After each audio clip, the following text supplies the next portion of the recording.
Kami tidak berencana membuat kota baru, bukan.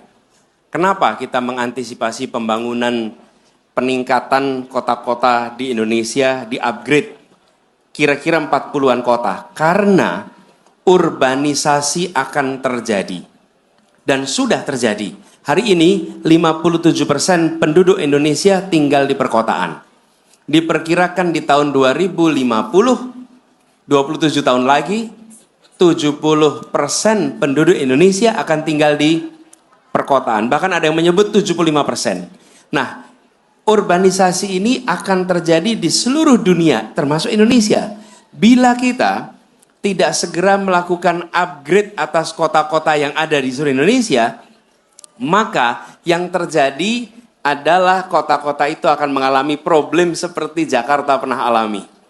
Apa? Problem sanitasi, problem pengelolaan air bersih, problem pengelolaan limbah, problem pengelolaan transportasi, problem pengelolaan lahan untuk tempat tinggal.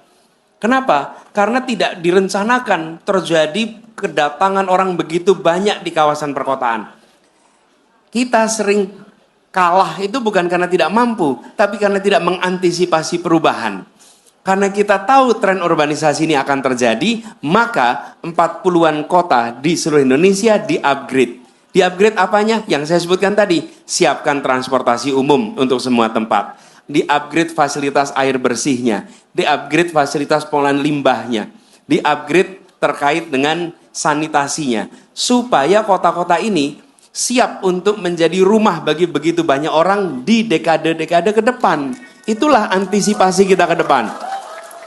Dan kita akan mengantisipasi urbanisasi itu sebagai sesuatu yang akan terjadi. Supaya tidak mengalami seperti yang kami alami di Jakarta. Lalu, yang tidak kalah penting, kita harus ingat, urbanisasi itu tidak masalah. Yang masalah selama ini itu Jakartanisasi. Orang berbondong-bondong ke Jakarta. Kenapa? Karena di Jakarta perekonomiannya luar biasa besar. Dengan dibangun upgrade ini kota-kota 40-an, maka penggerak perekonomian bukan hanya di Jakarta, bukan hanya di Jawa, tapi lebih dari 40 kota di seluruh Indonesia menjadi penggerak perekonomian kita. Jadi ini namanya melebarkan jangkauan mesin penggerak ekonomi. Kalau kita tidak lakukan itu, maka pusat perekonomian akan berada di Jawa dan khususnya di Jawa bagian utara, di Jawa utara khususnya di bagian barat. Nah inilah yang mau kita lakukan. Begitu kota-kota itu dibangun, apa yang terjadi? Kegiatan investasi akan berdatangan. Kegiatan usaha akan terus berjalan. Kenapa? Karena infrastruktur dasar disiapkan.